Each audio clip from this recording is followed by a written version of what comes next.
موجود.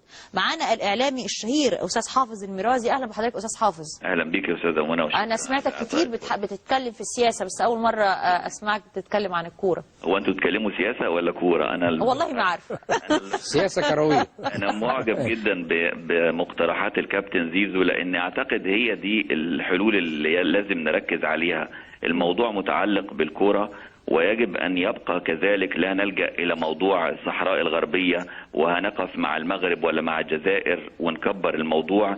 ومش ده تقليل من ترويع أهالينا وإخواننا وأخواتنا اللي حصل لهم في السودان، لكن أنا عايز أقول سؤال للكابتن أحمد حسن، وهو بلدياتي وفخور بأنه نكون بلديات، بأنه سؤال بأنه مين اللي خلى نوعية الجمهور ده بتاع الجزائر يروح للسودان وفي طائرات عسكرية جزائرية؟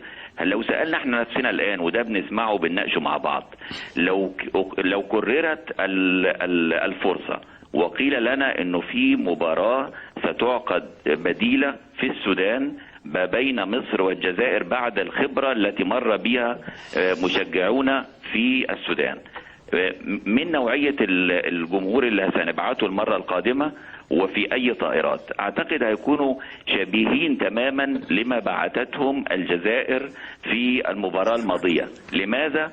لأنهم لديهم خبرة بما حصل لهم في مصر، إعلامهم قدمها بشكل مبالغ فيه للأسف شديد، لكن إعلامنا قد لم يقدمها وعتم عليها. فكلا إعلامنا لم يقدم ما حصل في المباراة الأولى. المباراة الأولى تحطم أتوبيس اللاعبين. يا أستاذ حافظ يعني إحنا من أنصار الكلام العاقل والمنطق. انما انا عايزه اقول لحضرتك على حاجه، يعني انا هفترض وضد التجاوز باي شكل من الاشكال، سواء مكتوب او مقال شفهة. انا دلوقتي لو معلق رياضي في ايرلندا، بفهم في الكوره كويس جدا، وبفهم في اللعبه كويس جدا، وبفهم في المشجعين الايرلنديين، ومنتخب بلدي هيقابل منتخب اليابان، هل معقولة هجيب كتالوج وقاموس واشوف هم اليابانيين بيزعلوا من ايه؟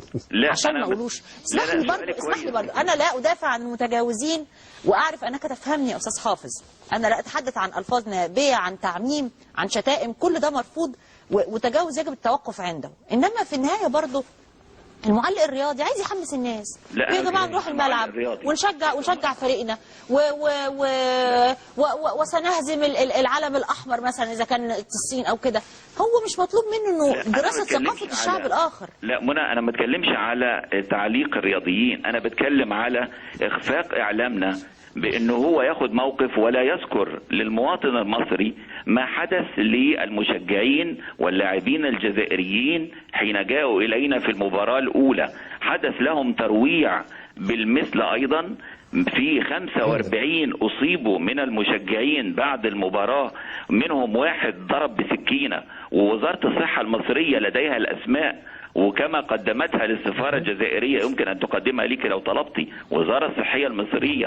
لا بص اسمح لي يا أستاذ حافظ، احنا من البرامج اللي قلنا إنه كان في عدد 15 مصاب مصري وعدد كذا و20 مصاب جزائري. بس أنا هسألك سؤال، المشجعين المصريين، اسمعني يا أستاذ حافظ، المشجعين المصريين نزلوا الشوارع بسكاكين ومطاوي وعصي مشبوك فيها ادوات حاده، ده حصل عندنا يا استاذ حافظ؟ لا انا بسالك هل حصل؟ المشجعين المصريين خلعوا ملابسهم وعملوا افعال منافيه للاداب. هل في واحد من المشجعين المصريين اتضرب بسكينه في السودان؟